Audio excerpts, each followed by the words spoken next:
मैंने तुमसे क्या कहा था? जो मैं तुम्हें दिखाने जा रहा हूं, ये हमेशा होने ही वाला था और मुझे यकीन है कि तुमने भी इन वीडियो की संख्या में बढ़ोतरी देखी होगी। ये हमेशा होने ही वाला था। इन लोगों ने सोचा था कि उनके बुरे लोग, ठीक है, उनके बुरे लोग उनके आसपास तबाही मचाते रहेंगे। इन लोगों ने ये यौन शोषण करने वाले गिरोह बनाए और देशी लड़कियों का बड़े पैमाने पर शोषण किया। ये लोग सोचते हैं कि ये आतंकी हमले पहले से कहीं ज्यादा होते रीच रहेंगे और कभी भी कोई प्रतिक्रिया नहीं होगी। तो हम एक संक्रमणकालीन दौर से गुजरे जहां बहुत सारे लोग, और मैंने पहले भी कहा है और फिर कहूंगा, भारी बहुमत और आज भी पश्चिमी देशों के ज्यादातर लोग नस्लवादी नहीं हैं।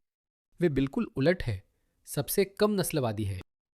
पिछले 20-25 सालों से उन्होंने अपने लोगों को छुरा घोंपे जाते, बम से उड़ाए जाते, बलात्कार और शोषण का शिकार होते और अपनी ही सरकारों से गुमराह किए जाते देखा है।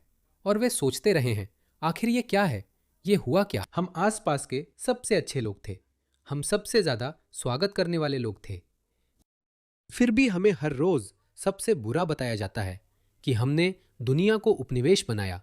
यही तुम्हारे साथ होना चाहिए। हम सबसे ऊंची टैक्स दर के हिसाब से टैक्स देते हैं।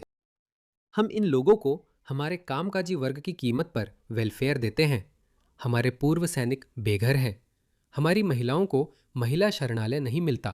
ये महिलाएं अफगानिस्तान, चाड, गाम्बिया और उप सहारा अफ्रीका से आती हैं और कतार तोड़कर सीधे इन घरों में आ जाती हैं, जो उन्हें सेंट्रल लंदन में जिंदगी भर के लिए मिलते हैं। फिर भी हम बुरे कहलाते हैं। तो सदी के मोड़ पर यानी 2001 में अधिकांश लोगों ने उन विचारों पर कोई ध्यान नहीं दिया क्योंकि वे इक्का दुक्का थे। जैसा मैंने कहा, लोग नस्लवादी नहीं थे, इसलिए उन्होंने ध्यान नहीं दिया।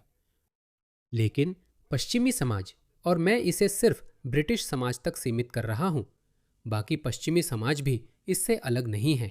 हम ऑस्ट्रेलिया में भी ऐसे ही पैटर्न देख रहे हैं और हमारी जीवन की गुणवत्ता गिर रही है। ज्यादा से ज्यादा ऑस्ट्रेलियाई बेघर हो रहे हैं और विदेशी आ रहे हैं, और ये सब खुलेआम हो रहा है। मैं आपको बता दूं ताकि आपको लगे कि मैं ये सब बना नहीं रहा हूं। ये आंकड़ा देखिए, ठीक है? ये आधिकारिक सरकारी आंकड़ा नहीं है। सरकार से टिप्पणी मांगी गई है, पर अब तक कोई प्रतिक्रिया नहीं मिली है।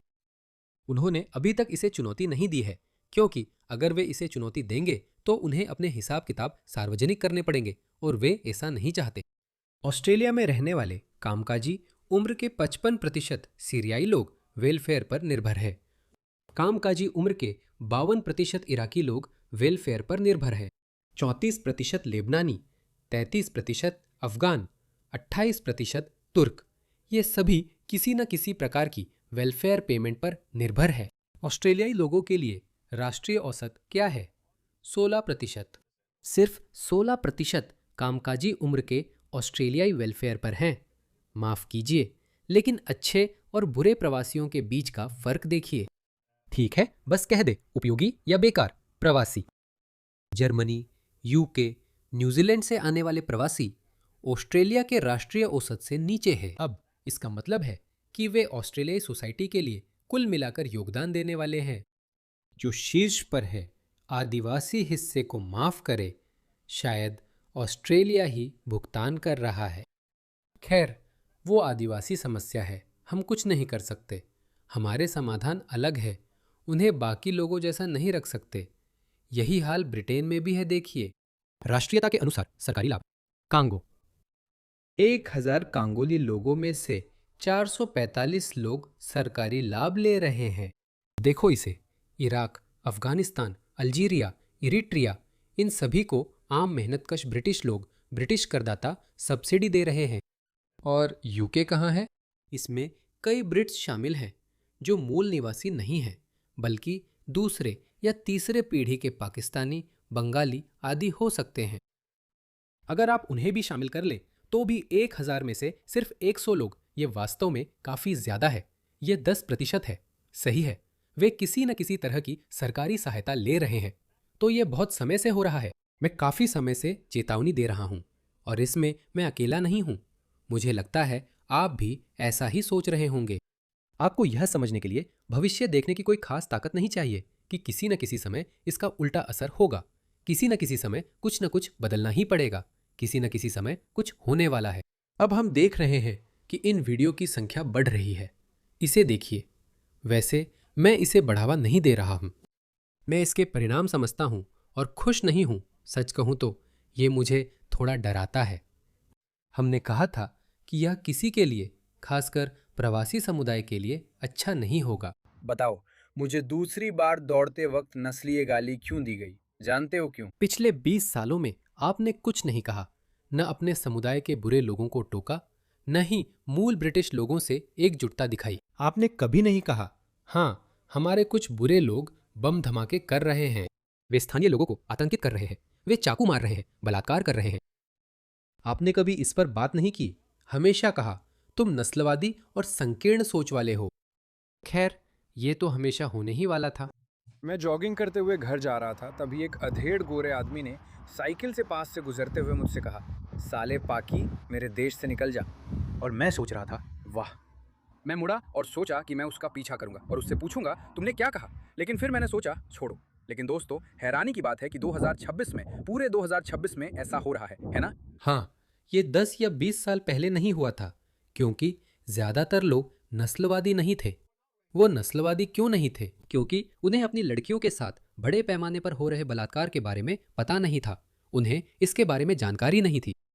अब उन्हें पता है और अब वे गुस्से में हैं।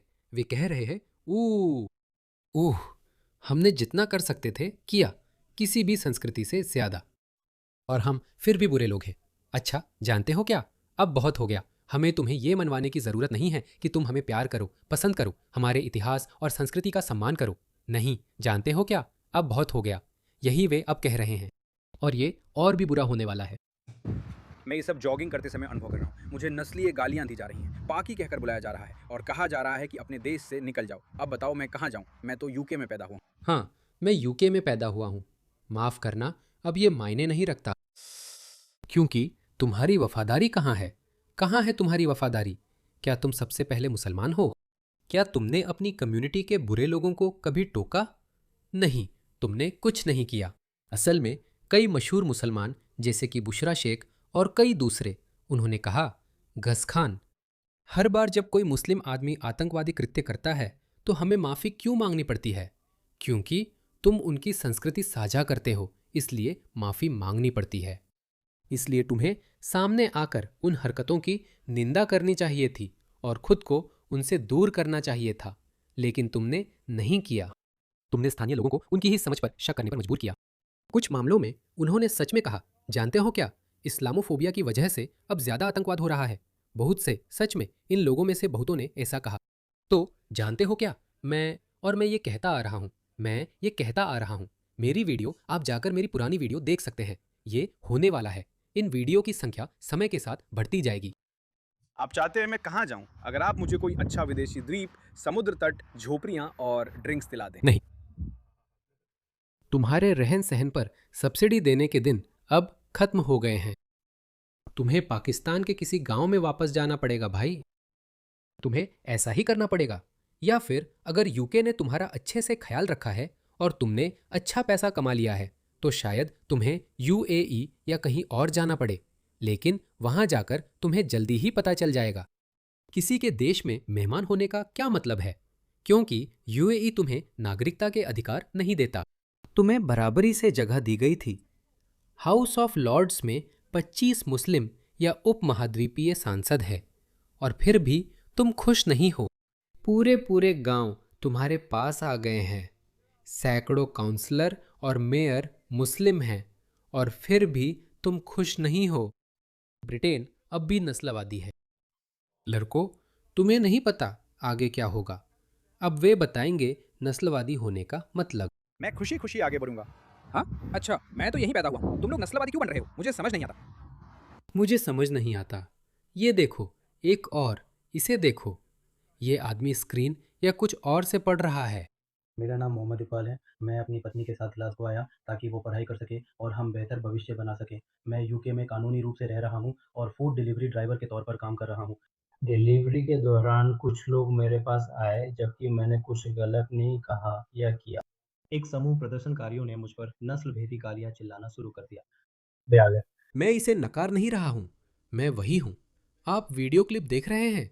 लगता है प्रदर्शनकारियों ने उन्हें भगा दिया। वे आक्रामक रहे होंगे। हमने पहले ही बताया था कि ऐसा होगा।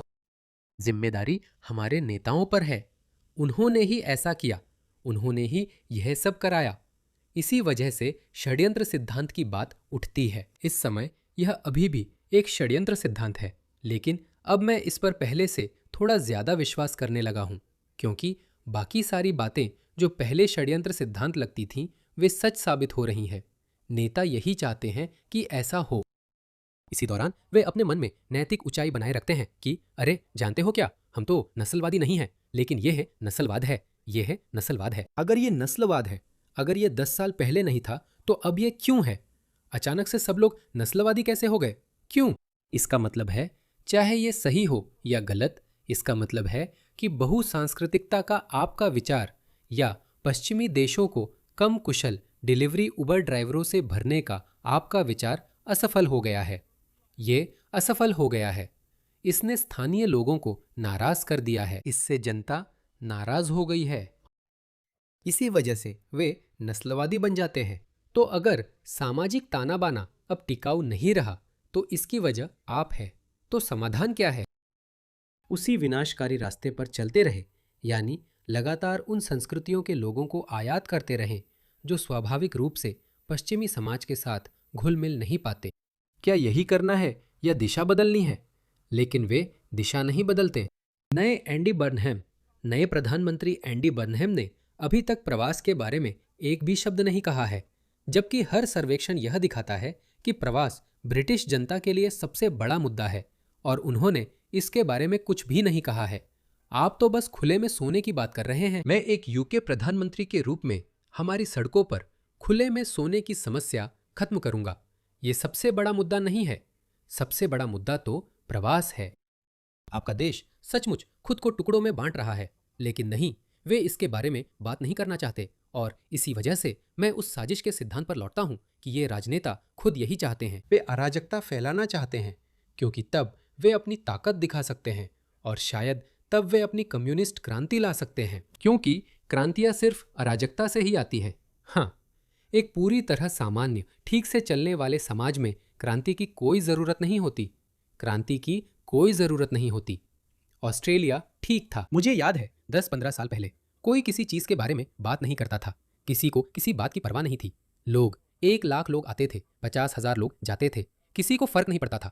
क्यों? क्योंकि सब कुछ ठीक था। लेकिन ऑस्ट्रेलिया जैसा स्थिर देश भी, वहां भी माहौल में कुछ बहुत बुरा है। लोग खुश नहीं हैं, वे संतुष्ट नहीं हैं, वे गुस्से में हैं, वे उदास है, दुखी है, वे अच्छा महसूस नहीं कर रहे हैं, वे भविष्य को लेकर अच्छा महसूस नहीं कर रहे हैं। इस आदमी को देखिए, वह कहता है कि वह सिर्फ अपने काम से काम रख रहा था। उसने इस विरोध प्रदर्शन को देखा और फिर कुछ प्रदर्शनकारियों ने उसका पीछा करना शुरू कर दिया। उसका पीछा किया और वे लाउड स्पीकर के साथ थे और उसे परेशान किया। अब वह कहता है उसे खतरा है, काम पर नहीं जाना चाहता। उसकी पत्नी भी उसकी सुरक्षा को लेकर चिंतित है। माफ करना भाई, पश्चिम अब दूसरी संस्कृतियों के लोगों के लिए सुरक्षित नहीं रहा। यही सच्चाई है। ये अच्छा है या बुरा, सही है या गलत, मुझे नहीं पता, लेकिन मैं इतना जरूर जानता हूं कि पश्चिम 10 साल पहले ऐसा नहीं था। प्रदर्शनकारियों ने मुझ पर नस्लभेदी गालियां देना शुरू कर दिया। उन्होंने मुझे गंदा एशियन, गंदा भूरा आदमी कहा और उसे बाहर निकालो, बाहर फेंको चिल्लाया। उन्होंने मुझ पर विस्फोटक वस्तुएं भी फेंके। मैं बहुत डर गया था और खुद को बचाने के लिए पास की एक दुकान में भागना पड़ा। इस घटना के बाद मैं उस दिन काम जारी नहीं रख सका और घर चला गया। तब से मैं काम पर लौटने से डरता हूँ और चिंता व उदासी महसूस करता हूँ। मुझे चिंता और उदासी होती है। किसी वोक सोच वाले व्यक्ति ने लिखा है, वे कहते हैं, और क्या मैंने कहा था, मुझे जान का खतरा महसूस हुआ। वे हमेशा ऐसा ही कहते हैं। वे हमेशा कहते हैं, इन चर्चित शब्दों को जोड़ो। और ये लो, अब वह सरकारी भत्ता लेने लगेगा, सरकारी सहायता योजना में चला जाएगा। क्या हुआ? मेरी पत्नी भी मेरी सुरक्षा को लेकर चिंतित है। मैं स्कॉटलैंड इसलिए आया था क्योंकि इसे सुरक्षित और मेहमान नवाज देश समझा था। अब ये सुरक्षित और मेहमान नवाज देश नहीं रहा भाई।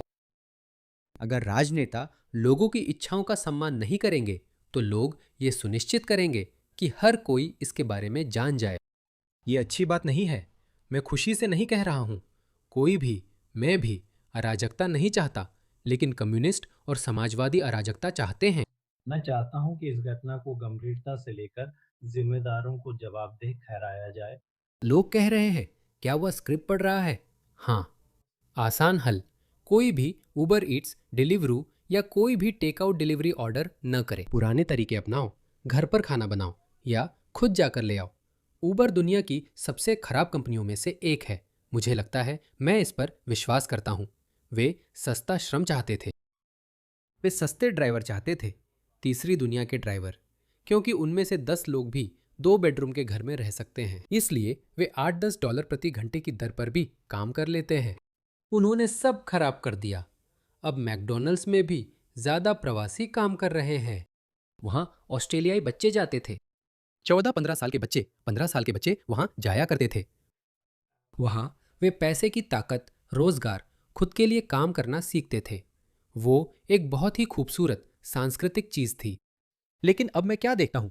मैं 30 साल के भारतीय पुरुषों और महिलाओं को देखता हूँ, और फिर से मैं उनके खिलाफ नहीं हूँ। वे भी अपनी जिंदगी सुधारने की कोशिश कर रहे हैं। लेकिन ये कौन कर रहा है? ये कौन कर रहा है? कौन रोजगार के बाजार को बर्बाद कर रहा है? बस घिनौना है दोस्तों। इससे कुछ भी अच्छा नहीं निकलने वाला है।